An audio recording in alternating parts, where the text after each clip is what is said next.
Good morning. My name is Jeremy. I'm not a doctor. I'm not a health professional. I talk about anxiety disorder based on my psychology background and my cognitive behavioral therapy certificate from CBT Australia.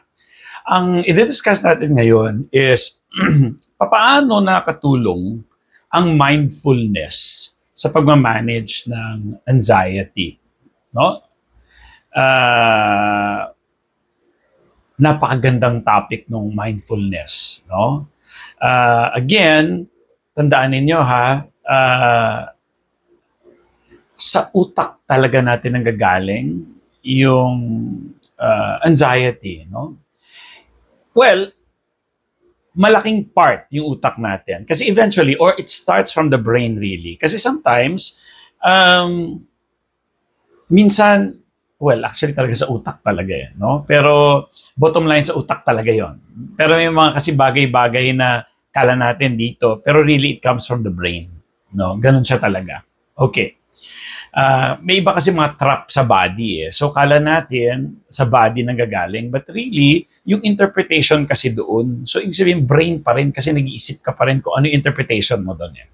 So, bibigyan ko kayo ng sample. No? Pero then again, before I start, kailangan po diagnose tayo ng doctor na tayo ay anxiety disorder lang at wala talagang mga ibang physical na sakit. No?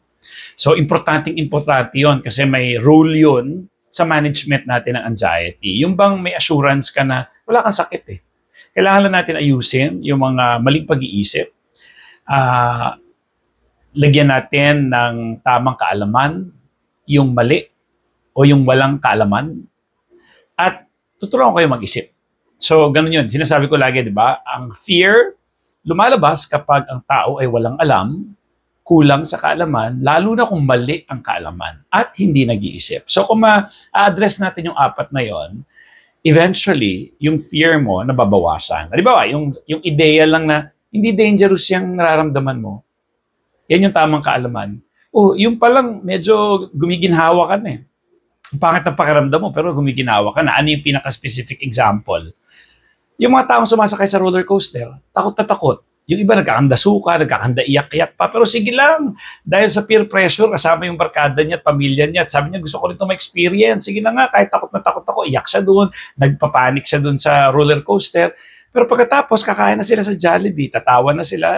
So, dangerous ba yun? Hindi, di ba? Halimbawa, yung mga sinaunang tao, mag-hunt sila ng pagkain. Oh, nakaka-nervous kaya yung papatay ka ng isang malaking hayop. Eh kung paano kung ikaw yung mapatay. Di ba? So, nakaka-nervous yun. Pero pagkatapos nila mapatay yun, kakainin na nila, mag-enjoy na sila. Ang saya kanina, grabe, muntikan na ako masungay. May mga ganun-ganung kwento. So, are those dangerous? Hindi. Pero nasa interpretation na natin yon. Ang difference lang kasi, yung mga roller coaster, yung mga hunting ng food, meron siyang real situation. Eh ikaw, nakaupo ka lang dyan, nanood ka lang TV, nakakaramdam ka ng mga ganun, nasa school ka, nasa work ka, eh wala namang hayop, wala ka namang inahunt. Ang problema pa niyan, natatrap yung energy sa body mo. So kaya highly sensitive ka. No? Anong ibig sabihin natatrap? Kasi kung nag-hunt ka ng food, gumagalaw ka eh. Tatakbo ka, hunt mo siya. Diba? Kung may sunog, tatakbo ka sa sunog, iiwas ka, magbubuhat ka ng mga gamit para mailigtas mo yung mga dapat mo pang iligtas, no? Na gamit. So, gumagalaw ka, namumove mo yun. So, mamaya, wala na kasi na-exhaust mo yung energy, nagamit mo yung energy. Pero yung taong kaupo ka lang kasi nervous ka, trap yung energy, nandyan lang, hindi mo nagagalaw eh. So, kailangan talagang ginagalaw yun, kaya importante ang exercise. Kasi kaya tingnan ninyo, everyday ganito itsura ko. By the way, baka iniisip niyo yung damit ko pare-pareho lang. It is because bumili ako nito siguro mga 10 para ito na yung araw-araw kong suot. So anyways, kapag nag-jogging ako, no? Yun, no? So ano ba ang mindfulness? Ano magagawa ng mindfulness sa atin? Okay. By the way, kung gusto niyo ako makausap, message me sa Facebook ko, Anxiety Disorder Philippines. Huwag sa personal. Huwag sa personal kasi suplado ako dun sa personal ko. Hindi ako namamansin dun. Pero pag nag-message kayo sa Facebook, Anxiety Disorder Philippines, ayan, sasagot ako dyan. Okay? Tapos, sa TikTok, para mapanood niyo yung buong video, follow me sa aking YouTube. Hanapin lang si Jeremy Hamili. Okay? Okay? Nandyan, sinusulat ko naman sa YouTube yung kung saan nyo ako mapapanood, no? At kung gusto nyo nga ako makausap, pwedeng-pwede. Pwedeng-pwede as a coach, not as a therapist. Kasi wala akong lisensya dyan. Hindi ako, I'm not by profession a psychologist. Hindi po. Pero ako ay graduate ng BS Psychology at ako ay may certification, no, ng CBT. At yung CBT or yung Cognitive Behavioral Therapy ay ang gold standard, no? Yan ang gold standard. Pag sinabing gold standard, yan talaga ang proven, no, na ginagamit para ma-manage ang anxiety. Konti lang kami niyan. Hindi pa ako practicing. Konti lang may certificate sa Pilipinas, pero hindi pa ako practicing. Okay? So, yun yung may tutulong ko sa inyo. Okay? Huwag magtiis. Bakit ka nagtitiis? Okay? Sasabihin mo, mahal. Alam mo ba kung magkano presyo? Yung iniisip mo na mahal, ikaw lang nagsasabi sa iyo noon. Pero sa totoo lang, mahal naman talaga. Okay?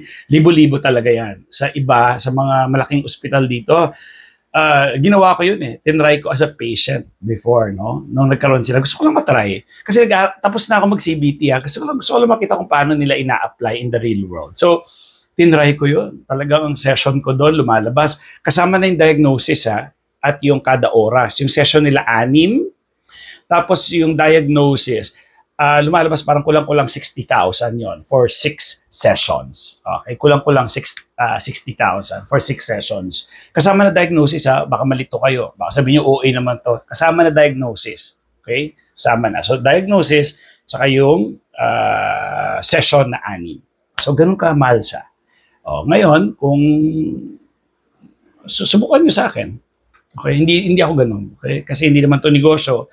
This is more of helping and because kinakain yung oras ko, siyempre, may ganun, no? Okay? At, kung ayaw nyo naman maglabas ng pera, libre ang YouTube ko. So, yun na yung aking advocacy. Yun na yung tulong ko sa inyong lahat, sa mga ayaw. Pero yung may gusto at kaya naman, at para mapabilis, why not? Ba't ka nagtitiis? Bibili ka, unahin mo pa ba yung sapatos mo, yung damit mo, versus mental health, di ba? So, minsan isip lang din tayo. Huwag tayo tatanga-tanga, okay? Kasi nagtitiis tayo, di ba? Meron naman. So anyways, sige, balik tayo, mindfulness. Ngayon, nakikita ninyo ako, kaharap ninyo dyan. No?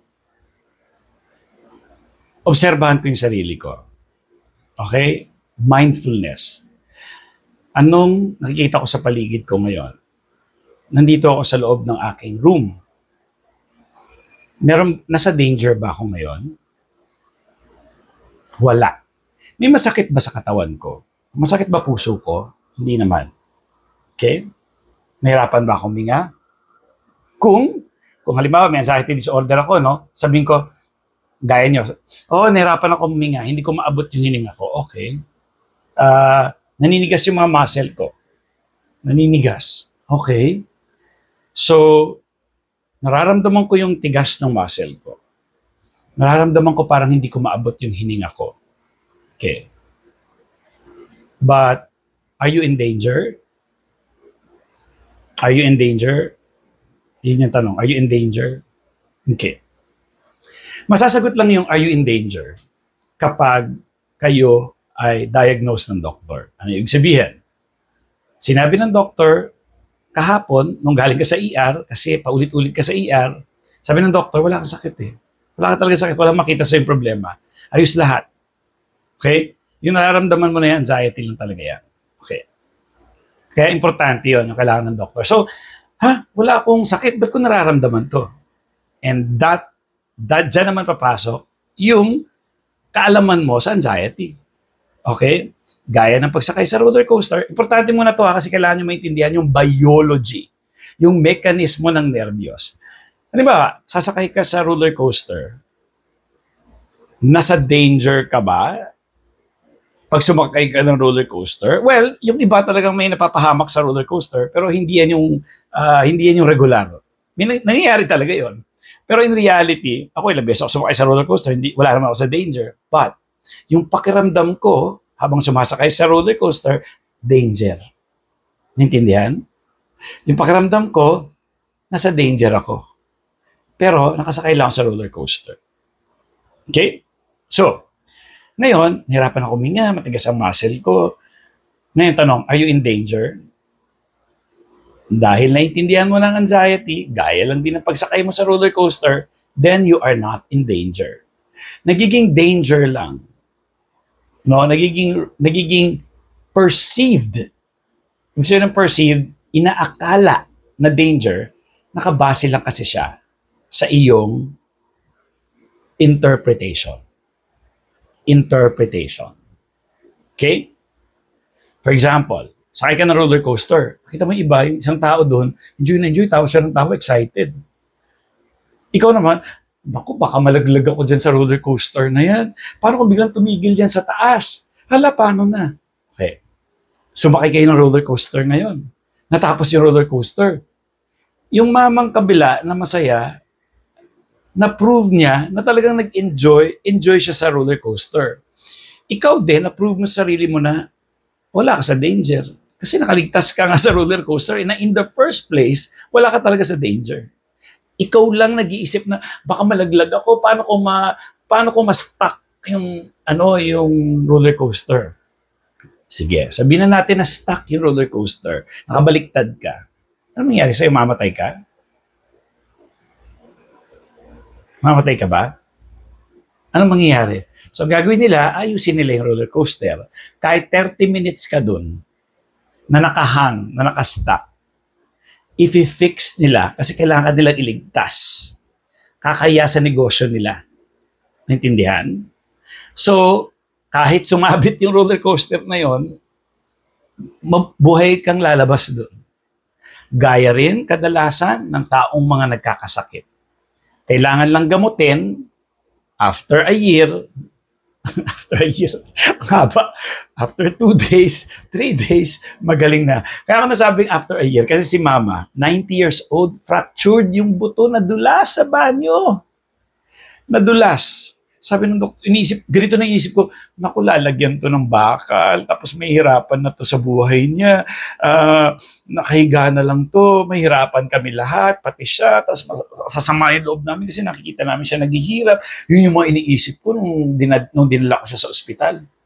Oh, pagkatapos na 1 buwan, nagwawalis. Ang nangyari, 90 na siya ngayon, nangyari yun parang 88 ata siya. 88. Ngayon, grabe, ang tigas ng ulo. Gusto pa mag-iitak ng mga puno doon sa farm, sa bahay namin sa probinsya. Oh, ano ibig sabihin nun? Ganun na kalala yung nangyari sa kanya. Sa edad niyang yun, buhay na buhay ngayon. 90 years old. So, ano ibig sabihin nun? Hindi dapat isipin natin na porkit ba nararamdaman mo yan, patay agad? Hindi po. Okay, so, mabalik tayo ulit. So ngayon, mindfulness. Am I in danger? Wala. Kasi nararamdaman ko lang to because base dun sa kaalaman na nakuha ko kay coach, highly sensitive ako kasi nga may anxiety disorder ako. Kasi ang dami ko pa mga maling kaalaman at may na-develop na ako mga behavior na everyday pa lang. For example, pagising sa umaga. Pagising sa umaga, parang kang jittery ka na kagad. Parang yung laman mo nanginginig, pero hindi naman talaga. Pakiramdam mo nanginginig. No? Jittery ka, parang tensionado, ganun. Ang rason niyan, marami. Maaring mataas ang cortisol mo kasi kagigising mo lang, which is very normal. No? Ang cortisol natin mataas sa umaga yan, pagkagising. Yan yung kilos sa atin para pumasok sa school, nagawa ko na ba yung assignment ko, ang gagawin ko sa work. So, yun ang cortisol na kailangan ng katawan in the morning. So, maaring yun lang pala yung rason. Pero interpretasyon mo, ano naman itong nararamdaman ko. Okay? Cortisol, isa sa mga rason. Pwede rin mababa ang sugar mo pagkagising. So, kailangan mo lang mag-almusal, gutom ka lang. Pwede rin namang dehydrated ka, kailangan mo lang uminom ng tubig. So, ang daming rason, pero ang ginagawa mo, puro katatakutan. Samantalang ang daming normal na nangyayari sa katawan, pero ini-interpret mo na dangerous. Okay, babalik ulit tayo sa mindfulness. Tatanungin natin sarili mo. O, kunyari ako, nagising ako, jittery. Kaya ako nag-exercise kasi para malabas ko yung aking energy, no? So, jittery ako. Cortisol. Okay, gawin ko na yung gagawin ko ngayong umaga. Hindi na ako yung, baka ano to? Yung tipong upo pa ako, tipong matutulala pa ako, baka mamatay na ako. Okay. At ito pa. So, mindfulness ulit. Balik kasi inaano ko yung kinokontrol ko yung utak ko So, mindfulness ulit. Tingnan mo, are you in danger? Hindi. Wala ka sa danger. Pero ang dami mo nararamdaman. Pero yung nararamdaman mo, not necessarily danger. Kasi you're not in danger. Okay? So, kailangan sabihin mo sa frontal cortex or gamitin mo yung frontal cortex mo that you are not in danger. And kailangan ma-repeat to every day, ha? Kasi natututo ang utak natin at ang katawan natin through repetition. Kailangan may conditioning na nangyayari. Nagawa ko na yan sa ibang videos ko. The more na mas jittery ka at consciously aggressive ka, na consciously to think na it's cortisol sa umaga, normal na yan, wag mo nang bigyan ng energy yan, wag mo nang pansinin. Gawin mo na yung trabaho mo, kung ano man yung gagawin mo, magluto ka na or mag-ayos ka ng mga damit, hahayaan mo lang siya at wag kang ma-stress out sa mga nararamdaman ng katawan mo. Kasi yung katawan mo maingay talaga yan. Lalo kung may anxiety disorder ka, highly sensitive ka na ngayon. Okay? Highly sensitive ka na. Paano bang example? Halimbawa, pag nag-gym ka. Pag nag-gym ka, una, mababang weights lang. Ang hirap. Pero habang lumalaki ka, yung mababang weight, wala nang kwenta sa'yo yun. Papunta ka na naman sa mas malaki. So, ang sakit, aray, mas malaki. So, lumalaki ka na naman, kuha ka na naman ng weights. So, sa katawan yun. Pero sa anxiety, kung everyday kang takot, mas nagiging sensitive ka lalo. Mas nagiging sensitive ka lalo. Tandaan nyo yan kasi repetition nga. Ginalingan mong matakot. Okay. So, balik ulit. So, are you in danger or not in danger? Na-establish, may nararamdaman ako yung hirap sa paghinga feeling, yung mga matitigas na muscle, yung parang pagkahilo. Ayun, pagkahilo. Hilo, ano ba yung hilo? Pag hilo talaga, na talagang hilo yung pakiramdam mo, 100% sure ball na hilo, umiikot, hindi ko kaya, nahihilo ako. Pag ganun yung style, o ganun yung epekto, kailangan natin punta ng ospital. Pero kunyari sabi mo, parang feeling ko nahihilo ako. Hindi hilo yun. Anxiety lang yun. Okay? Kasi ang hilo talagang, gaya niyan, one time. Paano ko nalamang totoong hilo yun? Kasi, galing ako sa exercise. Nangyayari to sa mga athletes din lalo na yung mga athletes mababa, mga tibok ng puso niyan. Okay? Normal sa kanila yan. So pag nahihilo sila, kunyari, sa dami na ng basketball nila, nahihilo sila konti, normal lang sa kanila yun. Okay? Hindi sila binibig deal. Kaya wala sila anxiety disorder kasi naintindihan nila. So anyways, mga 3 weeks ago, so galing ako exercise, bigla ako po, nag-cellphone ako, bigla akong tayong ganun, gumanon ako, ano nangyayari? Nahihilo ako. Yun, totoong hilo yun. Kasi talagang na-out of balance pa akong gano'n. Pero nanumbalik agad. Parang ang bilis niya lang kasi yung dugo ko hindi agad nakaakyat sa brain, kailangan nandun siya sa paa, etc. So gano'n yung paliwanag ng science dyan. Kasi yun yung sinasabi ko na dapat may kaalaman ka. Kasi kung wala kaalaman, matatakot ka talaga, papanik ka. So kung gano'n, pero kung talaga nahilo kayo at sa tingin nyo, first time, wala kayong ginagawa, hindi kayo galing sa exercise, whatever, hindi kayo dehydrated, busog naman kayo, kailangan talaga pumunta sa doktor. In fact, kung talagang mga first time, kailangan pumunta sa doktor para ma-diagnose nga kayo. Yun ang pinaka-safest na pwedeng gawin. So, ngayon, nahilo ba ako? Parang nahilo. Hindi, anxiety lang to. So, are you safe? O, gawin mo na ulit. Kadalasan sa inyo, nawawala rin naman. Yung hilo mo ba, yung feeling na hilo mo forever? Hindi rin naman Huwag ka tayong OA Tingnan nyo objectively. Kasi hindi na nga kayo nag-iisip dahil doon. Okay. So, mindfulness, balik. So, I'm not in danger. Okay? I'm not in danger. Tandaan ninyo ulitin ko ulit yung thoughts and thinking. Ito, ma-address naman ito yung, hindi ko makontrol isip ko kung ano mga negative thoughts pumapasok, etc. etc. Hindi nyo talaga makokontrol yan. Okay? Kailangan ng utak yon. Ganyan kaingay ang utak natin. Nung wala kayong anxiety disorder, hindi nyo napansin yun. Pero ang dami. Kung ano mga iniisip nyo dati. Manalo ka sa loto, ano kakainin mo, paano kung ano yung nagalit sa'yo boss mo, paano kung ganito, matanggalan na ako ng trabaho. So, mga thoughts yun. Ngayon, dito papasok ang thinking. Hindi makokontrol ang thoughts kahit ano. Lalo na ako nung bata ako. Kung ano mga thoughts ko, lumilipad ako. Imagine ko talaga, kaya ko lumipad. Yung isa, tatakbo ako mabilis, as lilipad ako. Diba? So ano ako? Masasabi nyo bang crazy? Hindi. Normal yun kasi ano yun eh, grabe imagination ng isang bata. No?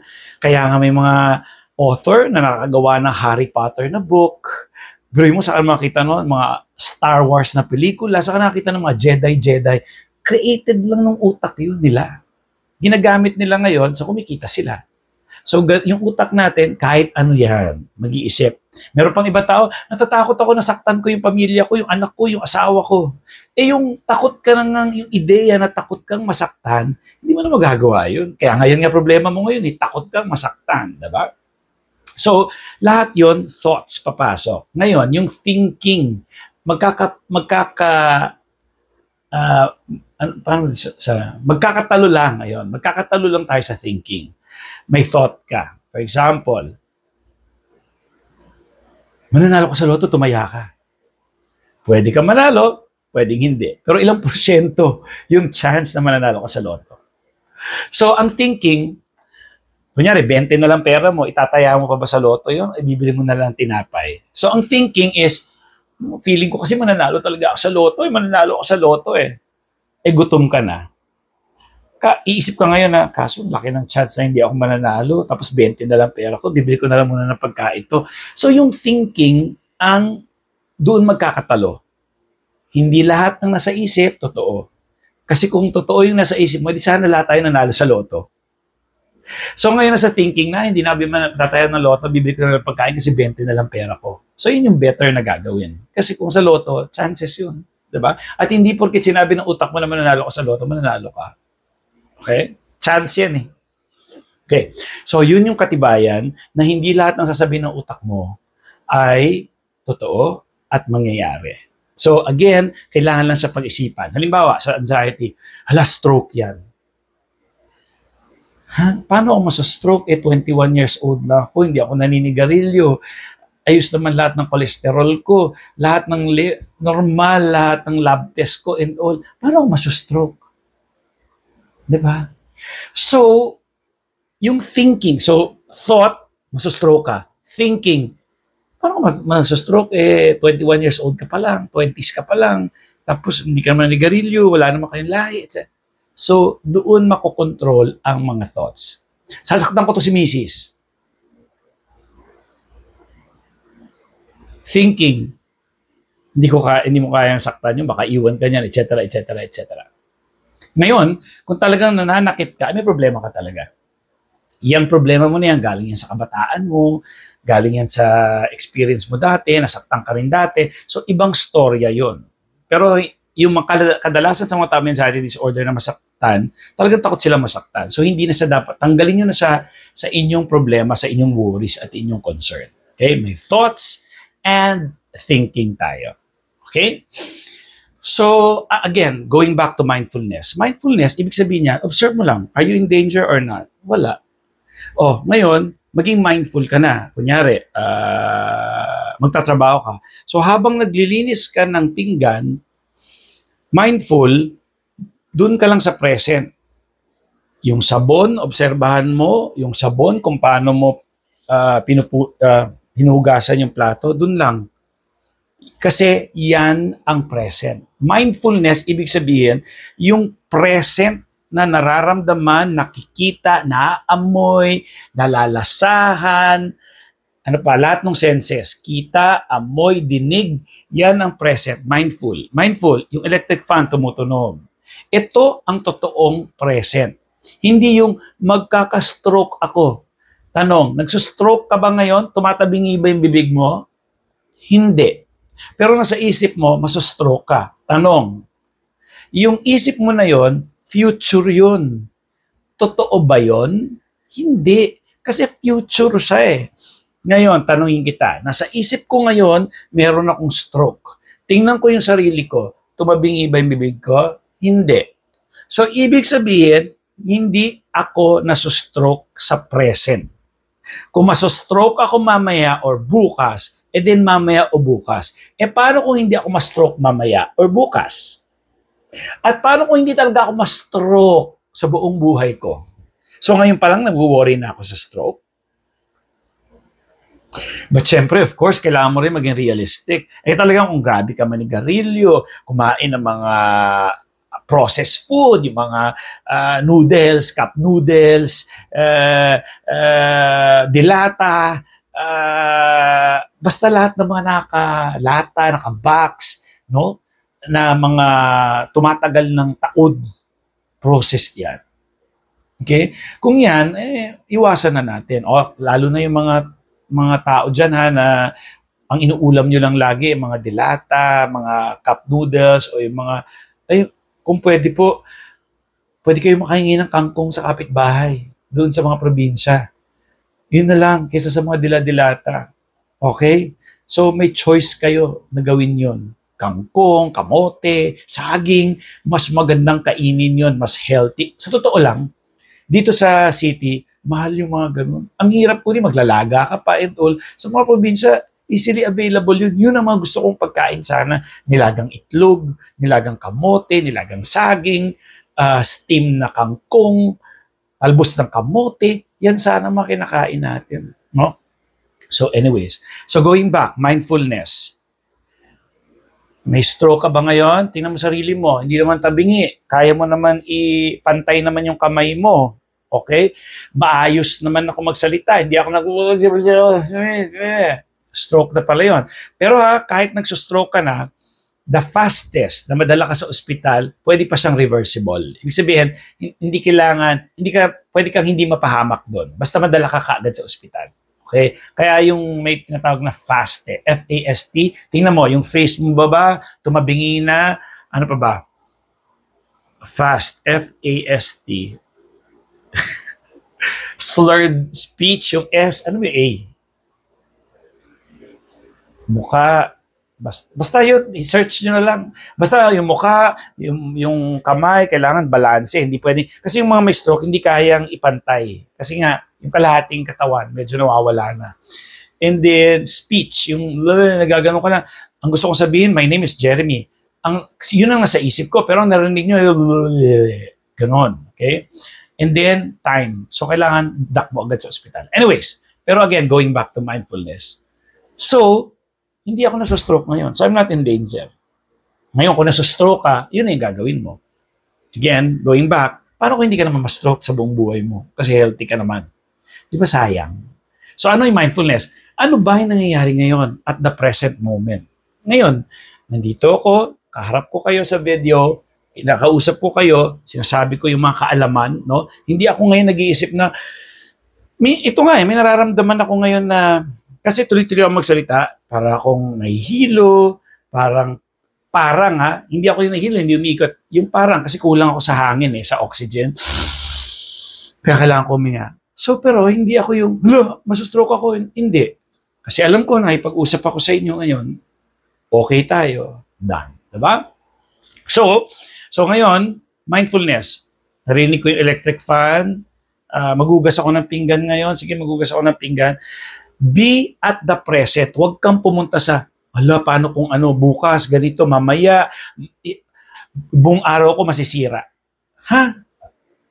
Yung pag-decide mo na buong araw masisira, kasi inisip mo na yon, no? And naghahanap ka ngayon to fulfill it. Ibig sabihin, talagang naghahanap ka na ngayon ng rason para masira mo nga yung buong araw mo by focusing on yourself. Okay? Kaya kailangan mindful tayo. Kung ano lang yung present, doon ka lang. Kung nagtatrabaho ka, then trabaho ka. Huwag ka nang mag-isip ng mga kung ano nangyayari sa katawan mo. Baka ganito. Hindi. Trabaho ka lang. Computer, aral, memorize. Doon na. Focus lang doon. Yun yung mindfulness. Being at the present. Kung anong ginagawa mo, focus lang doon. Kung pinapaliguan mo yung anak mo, okay, shampooin mo yung buhok niya, gano'n. Huwag ka na mag-isip habang pinapaliguan mo, ano kaya yung mangyayari sa katawan ko? Future yun Walang kwenta. Walang nakakaalam ng future. Naintindihan? Yun yung mindfulness.